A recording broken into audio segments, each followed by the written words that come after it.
دینا ہے، تو فرمایا کہ جاؤ اویس بن عامر کو جانا اور جا کے اس کو میری امت کے لیے دعا کا کہنا۔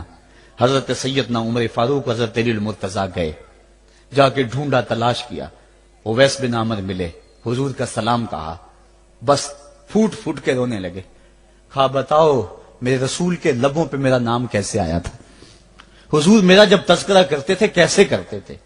یہ درد دیکھا تو بولے کہ کیا آپ اتنی محبت رکھتے ہیں تو پھر ملنے کیوں نہیں آئے حضور کو، اتنا جو پیار رکھتے ہیں تو زیارت کرنے کیوں نہیں آئے۔ تو حضرت اویس کرنی نے بات کے رخ کو بدلا، کہا تم نے میرے رسول کو دیکھا، تم نے میرے رسول کی زیارت کی ہے، کہا ہاں ہم تو صبح و شام وہاں رہے ہیں، کہا پھر بتاؤ حضور کے یہ ابرو جڑے ہوئے تھے یا کھلے ہوئے تھے۔ اب دونوں حیران ہو گئے، کہا تم نے تو دیکھا میں نے تو دیکھا نہیں، تم بتاؤ نا، پھر میں تو گیا نہیں، مجھے کہتے ہو گیا نہیں، تم بتاؤ حضور کے ابرو جڑے ہوئے تھے یا کھلے ہوئے تھے۔ حیران ہیں، کہا حضور آپ ہی بتلائیے۔ کہا کوئی دور سے دیکھتا تو جڑے ہوئے نظر آتے، قریب آ کے دیکھتا تو کھلے ہوئے نظر آتے۔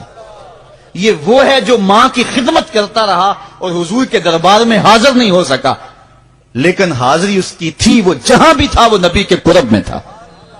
تو اس لیے ماں باپ کی خدمت اتنا بڑا وظیفہ ہے۔ حضرت